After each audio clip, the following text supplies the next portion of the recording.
Hello students, I am again back with part 2 of chapter number 2, The Growth of Nationalism, the French Revolution. Students, I hope you all have seen part 1 of this chapter. If not, do watch it.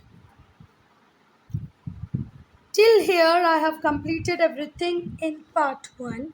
इस paragraph तक सब कुछ हम part 1 में complete कर चुके हैं. New word से स्टार्ट करेंगे पार्ट 2. तो न्यू वर्ड है कैपिटलिज्म. ठीक है, ये सिस्टम है स्टूडेंट्स जिसमें कि जो प्रोडक्शन के मीन्स होते हैं जैसे लैंड, लेबर, कैपिटल, ये सब किसके पास होते हैं? Private individual. United states of America capitalistic country है क्योंकि वहाँ पर जॉब क्रिएट करना गवर्नमेंट की रिस्पॉन्सिबिलिटी नहीं है. प्राइवेट इंडिविजुअल्स मार्केट में आते हैं, जॉब क्रिएट करते हैं, खुद प्रॉफिट अर्न करते हैं, दूसरे लोगों को जॉब प्रोवाइड करते हैं. अकेले वॉलमार्ट में ही कितने लोग एम्प्लॉय होंगे?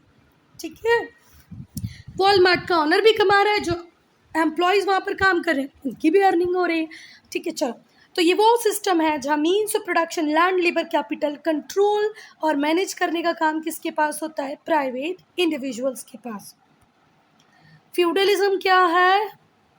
ये एक सिस्टम था अर्ली और मिडेवल सोसाइटी में जो कि वन पावरफुल वेल्दी पर्सन उस व्यक्ति के ऊपर कंट्रोल करने की कोशिश करता था जिसके पास पावर नहीं थी. ठीक है बात. देखो, ये वो सिस्टम है अर्ली और मिडवल सोसाइटी का, stretching from one powerful wealthy person down to with no power at all. वहाँ इसके पास सबसे ज़्यादा पावर है, ये इसके ऊपर कंट्रोल करेगा. इसके पास इससे कम पावर है, ये इस पर कंट्रोल करेगा, ये इस पर करेगा. और लास्ट हायरार्की में आ जाएंगे पीजेंट जिनके पास पावर ही नहीं होगी. ठीक है बात. In which land is granted in return for military और लेबर सर्विसेज. राजा 4 लोगों को अपना ज़मीन दे देता, कहता कि आप मुझे लेबर सर्विस देना और मिलिट्री देना. फिर ये लोग भी साथ में उस गांव के पार्ट करके कुछ लोगों को बांट देते हैं इसी अपेक्षा में, इसी एक्सपेक्टेशन में कि आप मुझे लेबर भी देना और मिलिट्री सपोर्ट भी देना. ये साइकिल ऑन एंड ऑन चलती जाती लास्ट तक कहाँ तक? पीजेंट्स तक. ठीक है बात. ये हैं बेटा वोल्टायर, ये हैं रूसो, ये जॉन लॉक और ये Montesquieu, Voltaire, Rousseau, Jean Jacques Rousseau और जीन लॉक. ठीक है, ये है मोंटेस्क्यू, ये है वोल्टायर, ये रूसो और ये Jean Locke. Charles Montesquieu, Francis Arnold Voltaire, Jacques Rousseau, John Locke है जॉन लॉक. ये ग्रेट फिलोसफर थे उस पीरियड के. ये जो फिलोसफर थे ये डिस्कस करते थे इंटेंसिवली सलून्स में, कॉफ़ी हाउसेस में, और स्प्रेड करते थे लोगों के बीच में थ्रू बुक्स और न्यूज़पेपर. क्या? Ideas of liberty, fraternity. Coffee houses, salons में बैठ के लोग आपस में बात करते हैं, बुक्स के थ्रू, न्यूज़पेपर के थ्रू ये लोग आइडियाज़ को एक्सचेंज कर रहे थे. दीज वर फ्रिक्वेंटली, और कई बार लोग तेज पढ़ के भी न्यूज़ सुनाते या बात करते या बुक्स को पढ़ते सो दैट न्यूज़ उन तक भी पहुंच जाए जो लिख और पढ़ नहीं सकते. ये इमेज है टेनिस कोर्ट ओथ का. अब हम लोग देखेंगे आउटब्रेक ऑफ रिवॉल्यूशन. ठीक है, 1789 में जो फ्रेंच गवर्नमेंट थी उसने अपने आप को फाइनेंशियल क्राइसिस, बहुत बड़ी फाइनेंशियल क्राइसिस के ग्रिप में पाया. इसीलिए उन्होंने 5 में 1789 में किसने? लुई 16 ने 5 में 1789 में मीटिंग बुलवाई. किसकी मीटिंग बुलवाई? एस्टेट जनरल की. ठीक है बात. उनसे कंसल्ट करने के लिए, उनको कंसेंट करने के लिए कि हम नए टैक्सेस इम्पोज करने वाले हैं. एज द कॉमनर्स कौन है बेटा? थर्ड स्टेट, वो मेजॉरिटी में थे, इसलिए उन्होंने बोला कि जो भी मैटर है जो असेंबली में डिस्कस किया जाएगा उसको वोट से हम लोग सॉल्व करेंगे. ठीक है. अब बेटा फ्रांस की सिचुएशन ऐसी थी कि मुश्किल से 10% पॉपुलेशन थी फर्स्ट स्टेट और सेकंड स्टेट की, और थर्ड स्टेट के लोगों की पॉपुलेशन थी 90%। तो अगर one man one vote one value होता तो ऑब्वियसली बात है थर्ड स्टेट ही जीतता। तो किंग या क्या इसको सपोर्ट करेगा? बिल्कुल नहीं करेगा। फिर से ध्यान से सुनो, जो लुई 16 था उसने समन करना मतलब बुलाना, किसकी मीटिंग बुलाई? स्टेट जनरल की, टू गेट देयर कंसेंट। किसके लिए? कंसेंट के लिए कि भाई हम आप पे फिर से नए टैक्सेस लगाने वाले हैं।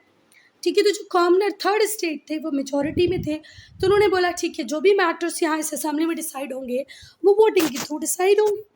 ठीक है, पर जो दो स्टेट थे वो इसके अगेंस्ट में थे। फिर से समझना जिसको नहीं समझ में आया, फ्रांस की सोसाइटी फर्स्ट सेकंड और थर्ड स्टेट में डिवाइडेड थी।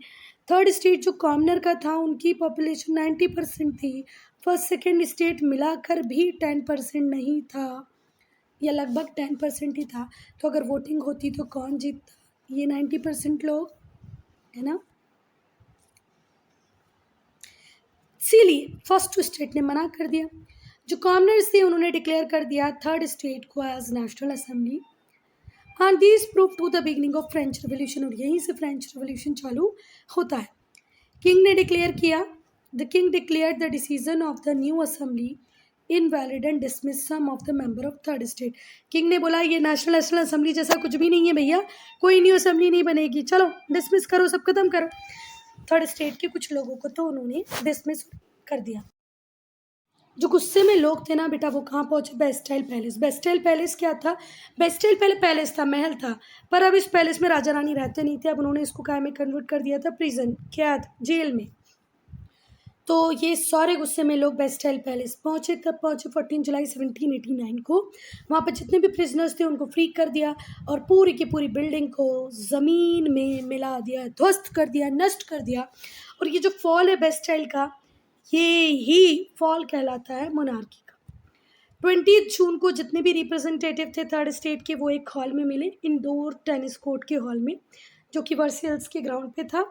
और वहाँ पर उन्होंने डिक्लेयर कर दिया खुद को नेशनल असेंबली, और कसम खाई, शोर कसम खा ली कि हम तब तक यहाँ से डिस्पर्स नहीं होंगे जब तक हम कॉन्स्टिट्यूशन ड्राफ्ट नहीं कर लेते, कॉन्स्टिट्यूशन नहीं लिख लेते फ्रांस के लिए, वो कॉन्स्टिट्यूशन जो लिमिट कर देगा किसकी पावर को? मोनार्की।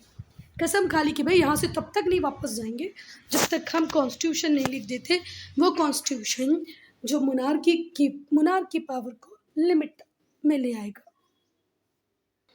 पोस्ट रिवॉल्यूशन पीरियड,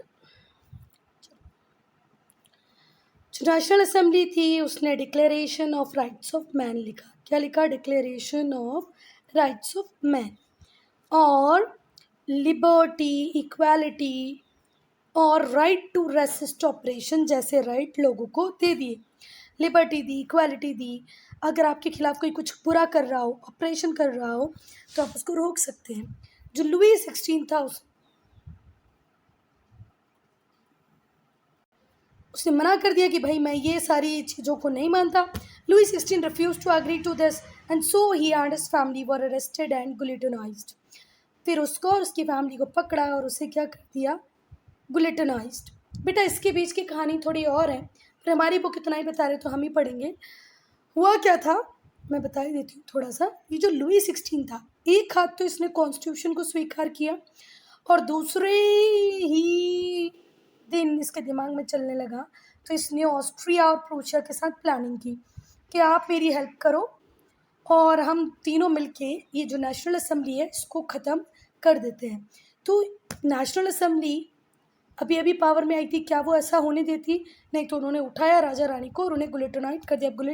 बुलेटॉइंट क्या होता है? एक मशीन थी, ये मशीन उसी का चित्र है। यहाँ पर ब्लेड लगी होती थी, यहाँ पर आपके सिर को फंसा दिया जाएगा, बॉडी यहाँ रहेगी और खच से ये मशीन गिरेगी, आपका सिर यहाँ कट के फेंक जाएगा। राजा रानी मर गए, हो गई खत्म कहानी। This was the start of reign of terror. इसके बाद स्टार्ट हुई जैकोबियन क्लब की गवर्नमेंट, जिसे हम रीन ऑफ टेरर के नाम से भी जानते हैं। इसको लीड कर रहे थे, इसके लीडर थे मैक्सिमिलियन रॉबस्पायर, जिनकी जो टाइम है वो चलता है 1794 तक। ठीक है, मतलब शुरुआत के 3-4 सालों में सब खत्म। कॉन्स्टिट्यूशन बन के तैयार हुआ 1791 में, ठीक है। और 1794 में तो रीन ऑफ टेरर भी हो गया और मैक्सिमिलियन रॉबेस्पायर की सरकार भी ख़त्म हो गई। इनके टाइम में बहुत सारे लोगों को अरेस्ट किया गया, डेथ दे दी गई। और किसके टाइम पे? मैक्सिमिलियन रॉबेस्पायर के टाइम पे। फिर जो ऑस्ट्रिया था, ब्रिटेन था, नीदरलैंड, प्रूशिया और स्पेन। कौन कौन? ऑस्ट्रिया। मैक्सिमिलियन रॉबेस्पायर का टाइम अब खत्म होने वाला है, ठीक है, क्योंकि ये आतंक का काल, रीन ऑफ टेरर का मतलब क्या होता है? आतंक का काल चला रहे थे। तो इस टाइम में ऑस्ट्रिया, ब्रिटेन, नीदरलैंड, प्रूशिया और स्पेन ने वॉर डिक्लेयर कर दिया फ्रांस पे, ठीक है बात। इससे डर के जो रॉबेस्पायर के कलीग्स थे, उन्होंने रॉबेस्पायर को ही एग्जीक्यूट करने की बात कह दी कि इसकी वजह से इतनी सारी कंट्रीज मिलकर फ्रांस के ऊपर हमला करेंगी, बेटर है हम इसी को मार देते। फिर नई सरकार आई जिसको हम बोलते हैं डायरेक्टोरेट या डायरेक्टोरेट। फिर सिविल वॉर हुआ कंट्री में 1795 में, जिससे पावर में आए फ्रेंच जनरल नेपोलियन बोनापार्ट, ठीक है बात। 5 लोगों का ग्रुप जिसको हमने डायरेक्टरी बोला, डायरेक्टरी रूल आया मैक्सिमिलियन रॉबेस्पायर के बाद। देखो मोनार्की, मोनार्की के बाद आई नेशनल असेंबली, नेशनल असेंबली के बाद आया कन्वेंशन जिसको हम मैक्सिमिलियन रॉबेस्पायर की गवर्नमेंट भी बोलते हैं। उसके बाद आई डायरेक्टरी। तो जो डायरेक्टरी थी आपस में लड़ती रहती थी, 5 लोगों के पास पावर थी, चिक चिक चिक चिक करते रहते थे। इसी वजह से फ्रेंच जनरल नेपोलियन बोनापार्ट जो कि बहुत एम्बिशियस था, उसने सारी पावर अपने हाथों में ले ली। French revolution and rise of Napoleon. French revolution end हुआ, ended the monarchy in France. France में मोनार्की ख़त्म कर दी, पर ये स्टेबल गवर्नमेंट प्रोवाइड नहीं करा पाया। ये जो न्यूली अपॉइंटेड डायरेक्टर्स थे, पीपल्स के जो रिप्रेजेंटेटिव थे, ये आपस में लड़ते रहते थे, क्लैश करते रहते थे, क्लैश्ड ऑफन, ठीक है, विथ ईच अदर। ये जो पॉलिटिकल सिचुएशन थी, ये अस्थिरता, इनस्टेबिलिटी ले आई कहाँ पर? फ्रांस। अब जैसे ही चुनी हुई सरकार इनस्टेबल होती है, जैसा हमने पाकिस्तान में भी देखा, जब गवर्नमेंट प्रॉपर उस तरीके से काम नहीं कर पाती, उसके पास उतनी पावर नहीं होती है, तो मिलिट्री रूल आ जाता है। हमारे पाकिस्तान में भी बार बार आता रहता है, वैसे ही फ्रांस में भी हुआ मिलिट्री डिक्टेटर नेपोलियन बोनापार्ट का राइज।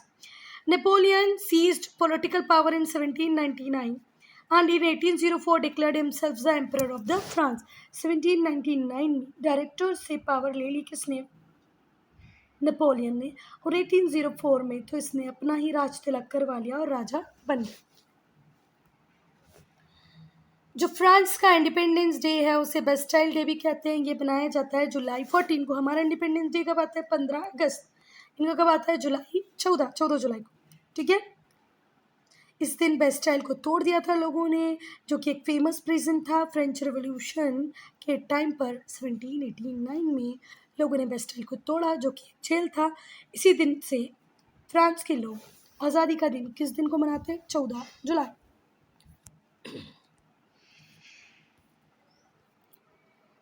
फिर 1810 में जो नेपोलियन एम्पायर था, नेपोलियन का जो एम्पायर था, included nearly all of the Europe, maximum Europe का पार्ट नेपोलियन ने कनकर कर लिया, जीत लिया।